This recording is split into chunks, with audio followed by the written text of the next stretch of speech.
पाकिस्तान में इन दिनों गंदम के आटे का शदीद बहरान नजर आ रहा है। कहीं पर आटा दस्तयाब ही नहीं और कहीं दस्तयाब है तो इंतहाई महंगे दामों। गुज़िश्ता चंद माह में इसकी कीमत फ़ी किलो में तकरीबन 100 रुपये लगभग इजाफा हो चुका है। सूबाई हुकूमतों ने शहरियों को सस्ते दामों आटा फराहम करने के लिए इस तरह के मोबाइल स्टॉल्स लगाए हैं जहाँ पर काफ़ी रश देखने में आ रहा है। सस्ता आटा को तो 3-4 महीने हो गए ढूंढते ढूंढते। अब कई लोग मर रहे हैं बेचारे आटा लेते लेते। अब बताओ सांस बचाएं या आटा लें। 1500 रुपये का 10 किलो आटा है। पिछले हफ्ते मंगाया था फिर भी 1300 रुपये का था। इस हफ्ते मंगाया है तो 1500 रुपये का 10 किलो आटा है और 6 अफराद में 10 किलो आटा 6 से 7 दिन चलता है मुश्किल से। तो ये मुश्किल ही है। देखे किस कदर का रश लगा हुआ है। मुश्किल है और क्या है, गरीब आदमी तो खा नहीं सकता ना रोटी। अजनास पर नज़र रखने वाले माहिरीन की राय में यह बहरान काफ़ी हद तक गलत इंतज़ामी फ़ैसलों, सियासी मसलहतों और फिर बाज़ मकामी और बैनुल अक़वामी वजूहात की बिना पर पैदा हुआ है।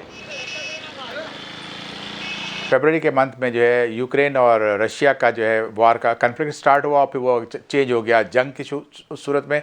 उस वजह से एक आलमी मार्केट में कमोडिटीज़ की प्राइसेस, जिसमें ज़्यादातर को अराउंड 30% यूक्रेन और रशिया मिलके दुनिया की मार्केट की जो है एक्सपोर्ट सप्लाई को पूरा करते हैं, तो उससे एक पैनिक आया और मार्केट जो ग्लोबल मार्केट थी, जो प्रोड्यूसर्स थे, जहाँ पे इंडिया में बड़ा प्रोड्यूसर है, चाइना है प्रोड्यूसर और ममालिक हैं, उन सब में जो है उसकी प्राइसेस बढ़ना शुरू हो गई।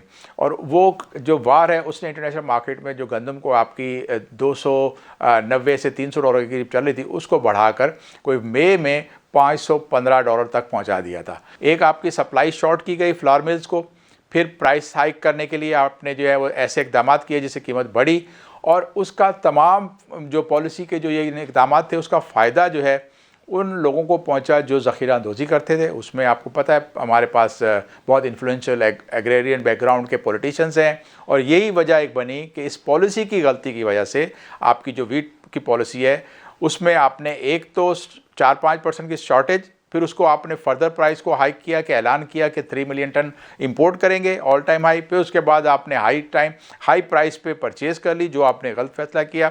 फिर उसके बाद आपने जो है उसकी सप्लाई जो है कोटा की कम कर दी। हुकूमत का कहना है कि मुल्क में गंदम या आटे की कोई कमी नहीं, तमाम सूबों और रीजन्स में भरपूर स्टॉक्स मौजूद हैं। लेकिन सवाल ये पैदा होता है कि अगर स्टॉक्स मौजूद हैं तो ज़ख़ीरा अंदोज़ी और गलत इंतज़ामी फ़ैसलों के ज़रिए बहरान को शिद्दत इख्तियार करने वालों को कानून की गिरफ्त में क्यों नहीं लाया जाता। Mohammad Saqib, Voice of America, Karachi.